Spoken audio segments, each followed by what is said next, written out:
নমস্কার, পিঙ্কি কিচেনে সবাইকে স্বাগত। আজকের রেসিপি নিরামিষ ধোকার ডালনা। ভিডিওটাকে স্কিপ না করে সম্পূর্ণ দেখার অনুরোধ রইল বন্ধুরা। মুসুর ডাল আগে থেকে আমি ভিজিয়ে রেখেছিলাম। এটা আমি 2 ঘন্টা ধরে ভিজতে দিয়েছিলাম। 2 মুঠো মুসুর ডাল এখানে আমি নিয়েছি। মুসুর ডালটা ভালোভাবে ভিজে গেছে। এবার একটা মিক্সির বাটি নিয়ে নিয়েছি। মিক্সির বাটির মধ্যে ডাল, একটু সামান্য আদা আর 2টা কাঁচা লঙ্কা, এটাকে একটা মিহি পেস্ট বানিয়ে নেব, জল না দিয়ে। দেখো মিহি পেস্ট আমার বানানো হয়ে গেছে। আর একদিকে গ্যাসের মধ্যে আমি ছোট্ট একটা কড়াই বসিয়ে দিয়েছি। কড়াইতে দিয়ে দিলাম 2 চামচ মতো সরিষার তেল। তেল গরম হয়ে গেছে। তেলের মধ্যে দিয়ে দিলাম 1 চিমটে হিং। তেল আর হিং ভালো করে মিশিয়ে নিয়ে দিয়ে দিলাম মুসুর ডাল বাটাটা। মুসুর ডাল বাটাটা দিয়ে খুন্তিতে করে ভালো করে নাড়াচাড়া করে নিতে হবে। গ্যাসের ফ্লেমটা একবারে লোতে করেই এটা করতে হবে। আর মিক্সির বাটিটা ধুয়ে সামান্য পরিমাণে জল দিয়ে দিলাম। দিয়ে খুব ভালো করে এবারে নাড়াচাড়া করে নিতে হবে যতক্ষণ না জলটা শুকিয়ে আসছে। দিয়ে দিচ্ছি স্বাদ মতো নুন আর 1/2 চামচ মতো হলুদের গুঁড়ো। নুন আর হলুদটা দিয়ে খুব ভালো করে আবার একটু মিশিয়ে নিতে হবে। মুসুর ডালের ধোকা কিন্তু নিরামিষের দিনে অসাধারণ খেতে লাগে বন্ধুরা। রুটি, লুচি, পরোটা সাথে দুর্দান্ত খেতে লাগে। দেখো একটা ডো তৈরি হয়ে গেছে। এবার আমি গ্যাসের ফ্লেম অফ করে এটাকে আমি নামিয়ে নেব। করতে কিন্তু বেশিক্ষণ সময়ও লাগে না।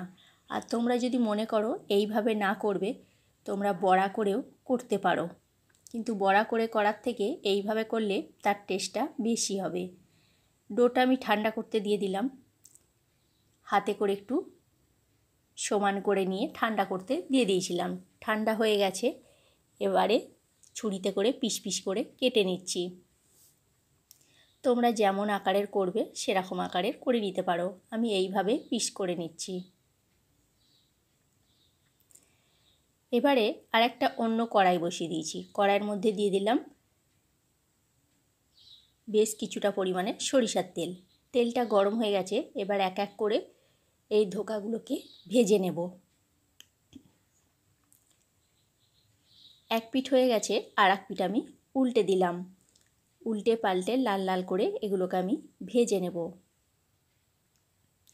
গ্যাসের ফ্লেমটা মিডিয়ামে রেখে এবার এগুলোকে আমি ভাজছি। কয়েকটা ভাজা হয়ে গেছে, তুলে নিলাম। আর বাকি যেগুলো আছে সেগুলো আমি একইভাবে ভেজে তুলে নেব। এর আগেও তোমাদের সাথে আমি ধোকার ডালনা রেসিপি শেয়ার করেছিলাম। আজকে একটু অন্যরকমভাবে নিরামিষে মুসুর ডালের ধোকা করছি। দেখো সমস্ত বড়াগুলো আমার ভাজা হয়ে গেছে। এবার ওই তেলের মধ্যেই আলুগুলোকে ভেজে নেব। আমি একটা বড় সাইজের আলুকে ছোট ছোট ডুমো ডুমো করে কেটে নিয়েছিলাম। সেই ডুমো ডুমো করে আলুগুলোকে ভেজে নিচ্ছি। তোমরা চাইলে আলু ছাড়াও করতে পারো। আমি এখানে আলুটা দিলাম খেতে ভালো লাগার জন্য। সামান্য পরিমাণে একটু হলুদের গুঁড়ো দিয়ে আলুগুলোকে লাল লাল করে ভেজে নেব। গ্যাসের ফ্লেমটা মিডিয়ামে রেখে ততক্ষণ আমি একটা মশলা রেডি করে নেব। নিয়ে নিয়েছি এখানে ছোট চামচের 1.5 চামচ আদা, 1/2 চামচ হলুদের গুঁড়ো, আর নিয়ে নিলাম ছোট চামচের 1 চামচ জিরে গুঁড়ো, 1/2 চামচ লঙ্কার গুঁড়ো, আর নিয়ে নিচ্ছি 1/2 চামচ ধনে গুঁড়ো। লঙ্কার গুঁড়োটা তোমরা যে যেমন ঝাল খাবে সেরকম দিতে পারো। আমি আমার স্বাদ অনুসারে ঝালটা দিয়েছি। সামান্য পরিমাণে একটু জল দিয়ে মশলাটা রেডি করে রাখলাম। ততক্ষণ আলুগুলো আমার ভাজা হয়ে গেছে। এবার আমি আলুগুলোকে তুলে নিচ্ছি একটা প্লেটের মধ্যে। এবারে ওই তেলের মধ্যেই দিয়ে দিচ্ছি একটি তেজপাতা, গোটা গরম মশলা আর একটি শুকনো লঙ্কা। ফোড়নটা কয়েক সেকেন্ডের জন্য নাড়াচাড়া করে ভেজে নিতে হবে। ফোড়ন থেকে একটা মিষ্টি গন্ধ বের হবে। এই পর্যায়ে দিয়ে দেব টমেটো কুচি। একটা বড় সাইজের টমেটোকে আমি ছোট ছোট কুচি করে রেখে দিয়েছিলাম, সেই টমেটো কুচিটা এখানে দিয়ে দিলাম। টমেটো কুচিটা দিয়ে 2 মিনিটের জন্য নাড়াচাড়া করে ভেজে নিয়ে দিয়ে দিলাম মশলাটা, যেটা রেডি করে রেখেছিলাম। মশলাটা দিয়ে খুব ভালো করে টমেটোর সাথে এবার কষিয়ে নিতে হবে। দিয়ে দিচ্ছি সামান্য পরিমাণ একটু চিনি আর স্বাদ মতো নুন। নুন আর চিনি দিয়ে খুব ভালো করে এবার মশলাকে কষিয়ে নিতে হবে, যাতে করে মশলার কাঁচা গন্ধটা চলে যায়। আর টমেটোটাও ভালোভাবে গলে গেছে। দেখতে পেয়েছো মশলার গা থেকে তেল ছেড়ে বেরিয়ে গেছে। এই পর্যায়ে দিয়ে দিচ্ছি ভেজে রাখা আলু। আলুটা দিয়ে 3 থেকে 4 মিনিটের জন্য মশলার সাথে আমি কষিয়ে নেব।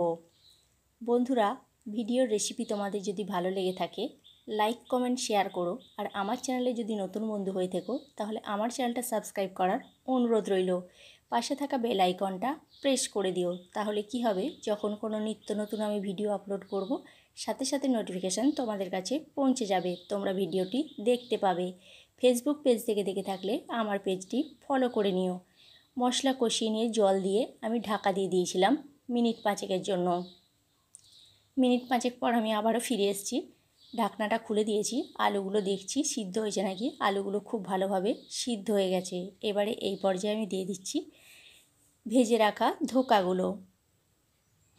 ধোকাগুলো দেওয়ার পর বেশিক্ষণ কিন্তু ফোটানো চলবে না, জাস্ট 2 মিনিটের জন্য ফুটিয়ে নিয়ে গ্যাসের ফ্লেম আমি অফ করে দেব।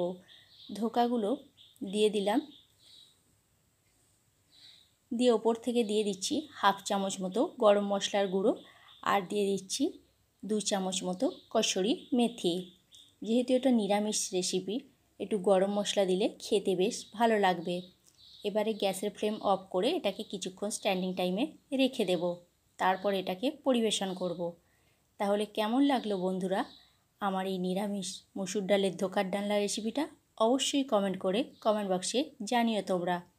গ্যাসের ফ্লেম অফ করে দিয়েছি, দেখো কত সুন্দর দেখতে হয়েছে আর খেতে অসাধারণ হয়। কিছুক্ষণ স্ট্যান্ডিং টাইমে রেখে দেওয়ার পর এটাকে আমি পরিবেশন করছি। আজকের মতো তাহলে এইখানেই বন্ধুরা, নেক্সট ভিডিওতে দেখা হচ্ছে তোমাদের সাথে আগামীকাল।